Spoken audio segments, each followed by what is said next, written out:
नमस्कार दोस्तों, एक नए वीडियो में आपका फिर से स्वागत है। आज आपके बीच में लेके आए हैं राजस्थान के लोक देवता सीरीज में अगले देवता। आज हैं महान संत गुरु जाम्बो जी, जो विष्णु संप्रदाय के संस्थापक थे। दोस्तों, जाम्बो जी के बारे में जानते हैं। चलिए शुरू करते हैं, जानते हैं गुरु जाम्बो जी के बारे में। जाम्बो जी को लोक देवता, लोक संत और पर्यावरण वैज्ञानिक के नामों से जाना गया। जाम्बो जी का जन्म 1451 ईस्वी यानी विक्रम संवत 1508 में हुआ था। भाद्रपद कृष्ण अष्टमी थी, यानी कृष्ण जन्माष्टमी थी। अर्धरात्रि में कार्तिक का नक्षत्र में हुआ था। जाम्बो जी का जन्म वर्तमान में नागौर में पीपासर पड़ता है, वहां पर हुआ था। नागौर प्रगने के पीपासर गांव के ठाकुर थे लोहट जी। जाम्बो जी के पिता का नाम था लोहट जी और इनकी माता थी हंसा या केसर दे। लोहट जी की उम्र 50 वर्ष हो गई थी और उनके कोई पुत्र नहीं थे। लोहट जी एक ठाकुर थे और किसानी करते थे, मुख्य काम उनका किसानी था। और राजस्थान के उन मरुस्थलीय इलाकों में जीवन बड़ा संघर्षपूर्ण था। तो ये किसानी करते करते 50 वर्ष बीत गए और जीवन ढलने को था और इनके कोई पुत्र नहीं था। तो इन्होंने भगवान को याद किया। और लोहट जी के साथ में एक होती थी, जैसे रामदेव जी के पिता आजमल जी के साथ में होती थी ना, कि लोग उनका मुंह नहीं देखना चाहते थे। राजस्थान में ये कुप्रथा थी कि जिसके पुत्र नहीं है उनको मुंह नहीं देखा जाता था। इसी कारण लोहट जी बड़े दुखी थे। यानी पुत्र नहीं होते तो उसको बोलते हैं स्वर्ग में भी जगह नहीं है, मरने के बाद में उनकी वो अवगति में जाएगा, इसलिए उनको अवगतिया बोलते थे। तो कोई मुंह देखना नहीं चाहते थे। एक बार लोहट जी यहाँ पे अकाल पड़ गया तो लोहट जी अपनी ससुराल चले गए, ताल छापर के पास में। वहां पे गाय चरा रहे थे, गाय चरा के लौट रहे थे तो बारिश हुई। शाम हमेशा गाय चराने जाते और लौटते, तो बारिश हुई। तो बारिश में सुबह सुबह लोहट जी जब गाय चराने जा रहे थे, सुबह सुबह लोहट जी गाय चराने के लिए निकले तो सामने कुछ हल लेके आए थे। हल लेके आए तो वो लोहट जी का मुंह देख के वापस जाने लगे। तो लोहट जी ने पूछा, बारिश भी अच्छी है और आप ऐसे क्यों जा रहे हो? तो वो जो जाट था, वो हल लेके आया था, जोधा जाट, वो बोला कि तुम निपुते हो और निपुते का मुंह देखना नहीं चाहते। तुम्हारे मुंह देखने की वजह से हमारे यहाँ कोई बाजरा नहीं होगा और हम वापस जा रहे। शगुन अच्छे नहीं है।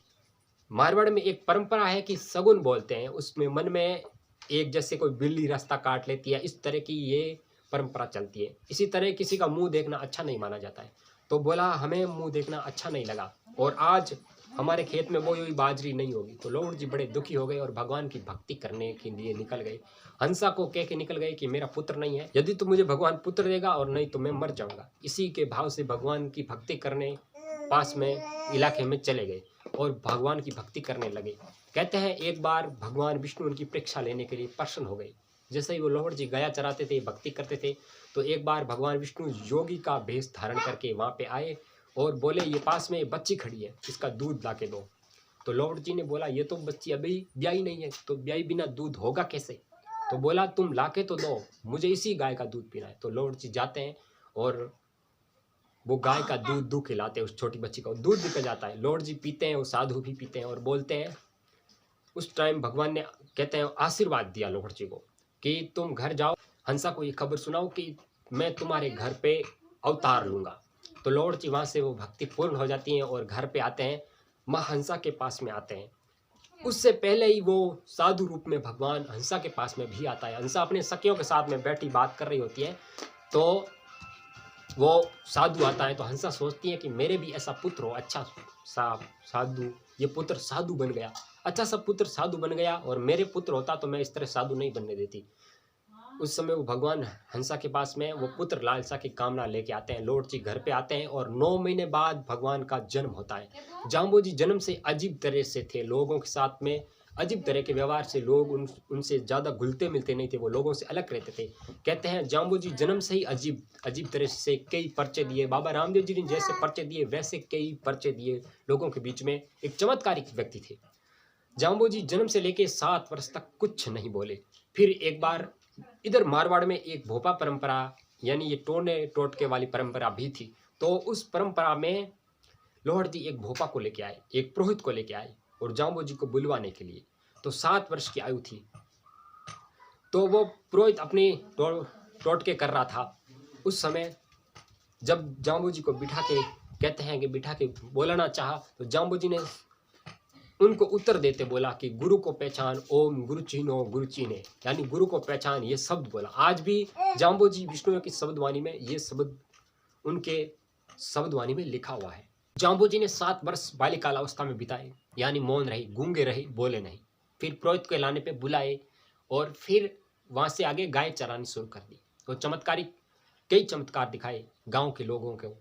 फिर चमत्कारिक रूप से 27 वर्ष तक गाय चरी, यानी 7-27 लगभग 34 वर्ष तक। उसके बाद में उनके माता पिता के देहांत के बाद में उनकी जिंदगी भर उनकी सेवा की, वो जिए जब तक। उनके देहांत के बाद में वो अपना सन्यासी जीवन प्रारंभ करके समरातल धोरे पे आ जाते हैं, जो अभी नोखा के पास में है, यानी बीकानेर, राजस्थान के बीकानेर जिले के नोखा तहसील में एक तालवा गांव है, वहां पे समरातल धोरा बना हुआ है। उस समरातल धोरे पे आके भगवान की भक्ति के साथ साथ वो लोगों में एक संदेश देना, यानी समाज सुधार का काम करते हैं, नए संप्रदाय का गठन करते हैं, नया संप्रदाय का परिवर्तन करते हैं, यानी विष्णु संप्रदाय की स्थापना करते हैं।